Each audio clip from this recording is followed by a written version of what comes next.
नमस्कार। जो भी आरआरबी ग्रुप डी की तैयारी शुरू करने का सोच रहे हैं, ये चर्चा खास उन्हीं के लिए है। आज हम देखेंगे शून्य से सफलता तक का एक पूरा रोड मैप। चलिए सीधे मुद्दे पर आते हैं। तैयारी शुरू करते वक्त ना मन में बहुत सारे सवाल घूमते हैं, जैसे कि भाई ये आरआरबी ग्रुप डी आखिर है क्या? अच्छा, शुरू कहाँ से करना है? सिलेबस तो इतना बड़ा है, इसमें से क्या पढ़ा जाए, क्या छोड़ा जाए, और सबसे जरूरी, सबसे इंपॉर्टेंट टॉपिक्स कौन से हैं? घबराने की कोई बात नहीं है, आज इन सभी सवालों के जवाब मिलने वाले हैं। तो ये रही एक पूरी और पक्की रोड मैप जो सारे डाउट्स एकदम क्लियर कर देगी। तो चलिए शुरू करते हैं अपना सफर। देखिए, किसी भी सफर को शुरू करने से पहले मंजिल को समझना बहुत जरूरी होता है। तो सबसे पहले आइए समझते हैं कि ये नौकरी आखिर है क्या और इसके लिए कौन कौन योग्य है। तो आरआरबी ग्रुप डी जो है वो भारतीय रेलवे में एक एंट्री लेवल लेकिन बहुत ही सॉलिड सरकारी नौकरी है। इसमें track maintainer, helper, assistant pointsman जैसे पद होते हैं। और सबसे अच्छी बात क्या है पता है? इसके लिए सिर्फ 10वीं पास होना जरूरी है और साथ में मिलती है जॉब सिक्योरिटी, पीएफ, मेडिकल सुविधाएं और आगे बढ़ने के लिए प्रमोशन के मौके भी। ठीक है, अब जब हम मंजिल को समझ गए हैं तो उस तक पहुंचने के रास्ते को, यानी परीक्षा के पैटर्न को समझना होगा। सीधी सी बात है, खेल के नियम पता हो तो खेलना आसान हो जाता है ना? यहाँ असली चुनौती टाइम की है। 90 मिनट में 100 सवाल हल करने हैं, मतलब एक सवाल के लिए 1 मिनट से भी कम का टाइम। स्पीड यहाँ सब कुछ है। अब देखिए, इन 100 सवालों का बंटवारा होता कैसे है। मैथ से 25, जनरल साइंस से 25 और जनरल अवेयरनेस से 20 सवाल। लेकिन सबसे ज्यादा वजन है जनरल इंटेलिजेंस और रीजनिंग का, पूरे 30 सवाल। ये बात हमारी स्ट्रैटेजी के लिए बहुत जरूरी है, इसे ध्यान में रखना होगा। और एक बहुत ही जरूरी नियम, इससे तो गांठ बांध लीजिए, नेगेटिव मार्किंग। हर गलत जवाब पर आपका 1/3 नंबर कट जाएगा। इसका सीधा सा मतलब है तुक्का लगाने से बचना है।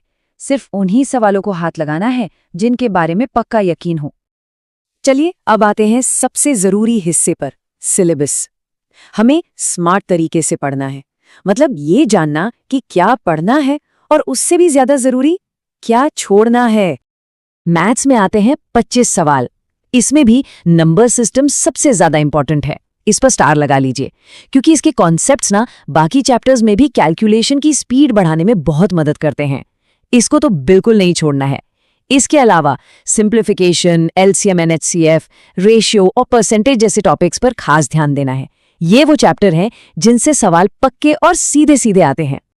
तो फिर अब सवाल ये उठता है कि मैथ्स में क्या छोड़ा जा सकता है ताकि हमारा कीमती समय बचे और हम ज्यादा स्कोर कर सकें। इसका जवाब बहुत सीधा है, बहुत ज्यादा मुश्किल और भारी भरकम फॉर्मूला वाले चैप्टर्स। इस परीक्षा में सवाल सिर्फ बेसिक लेवल के आते हैं, इसलिए बेसिक्स को मजबूत करने पर फोकस करना चाहिए, न कि मुश्किल सवालों में उलझकर टाइम खराब करने पर। अब आते हैं सबसे बड़े स्कोरिंग सेक्शन पर, रीजनिंग। सही में यह सबसे आसान और सबसे तेजी से नंबर दिलाने वाला हिस्सा है। 30 सवाल मतलब 30 पक्के नंबर, ये गेम चेंजर है। इसमें series, analogy, coding, decoding, direction, blood relation जैसे टॉपिक्स आते हैं। रीजनिंग में कोई थ्योरी नहीं होती, यहाँ सिर्फ और सिर्फ प्रैक्टिस काम आती है। जितनी ज्यादा प्रैक्टिस होगी उतनी ही तेजी से सवाल हल होंगे। जनरल साइंस से भी 25 सवाल आते हैं और ये पूरी तरह से 10वीं क्लास के लेवल के होते हैं। फिजिक्स में मोशन, लाइट, इलेक्ट्रिसिटी जैसे टॉपिक्स, केमिस्ट्री में एसिड बेस, मेटल्स और बायोलॉजी में ह्यूमन बॉडी, न्यूट्रिशन और डिजीजेस से सवाल पूछे जाते हैं। और हाँ, इस सेक्शन को तैयार करने का सबसे बेहतरीन जरिया है एनसीईआरटी की किताबें। अगर क्लास 9 और 10 की साइंस की एनसीईआरटी अच्छे से पढ़ ली तो यकीन मानिए ये सेक्शन बहुत आसान हो जाएगा। आखिरी सेक्शन है जनरल अवेयरनेस का, जिसमें आते हैं 20 सवाल। ये थोड़ा सा अनप्रिडिक्टेबल होता है, पर हम इसे भी स्मार्ट तरीके से तैयार कर सकते हैं। पिछले 6 से 8 महीने के करंट अफेयर्स, हिस्ट्री, ज्योग्राफी और बेसिक पॉलिटी पर ध्यान दें। रेलवे, स्पोर्ट्स और अवार्ड से जुड़े सवाल भी अक्सर पूछ लिए जाते हैं। ठीक है, अब ये तो पता चल गया कि क्या पढ़ना है, लेकिन वो सबसे बड़ा सवाल, शुरुआत कैसे करें? अगर कोई बिल्कुल नया है तो ये स्ट्रैटेजी बहुत काम आने वाली है। एक साथ सारे सब्जेक्ट्स उठाकर खुद को कंफ्यूज नहीं करना है। स्टेप 1, सबसे पहले मैथ्स और रीजनिंग से शुरू करें क्योंकि ये प्रैक्टिस पर आधारित हैं, इनमें रोज सुधार दिखता है। स्टेप 2, जब इन पर थोड़ी पकड़ बन जाए तो जनरल साइंस को एनसीईआरटी से पढ़ना शुरू करें। और स्टेप 3, आखिर में जनरल अवेयरनेस को शामिल करें, जिसके लिए रोज का थोड़ा सा समय देना ही काफी है। देखिए, एक सैंपल डेली प्लान कुछ ऐसा दिख सकता है। मैथ्स को 1.5 घंटा, रीजनिंग को 1 घंटा, साइंस को 1 घंटा और जनरल अवेयरनेस को सिर्फ 30 मिनट।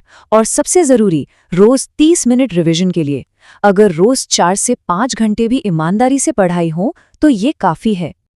अब तक हमने क्या और कैसे की बात की, अब बात करते हैं उस असली मंत्र की जो तैयारी को सफलता में बदलता है। ये आखिरी कदम सबसे ज्यादा महत्वपूर्ण है। तो सफलता का असली मंत्र है मॉक टेस्ट और रिवीजन।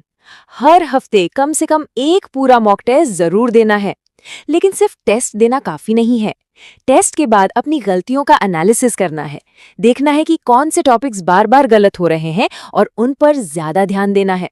अपनी गलतियों को एक जगह लिखें और कोशिश करें कि वो गलती दोबारा ना हो। एक बात हमेशा याद रखनी है, इस परीक्षा को पास करने के लिए किसी बहुत बड़े या महंगे कोचिंग की जरूरत नहीं है।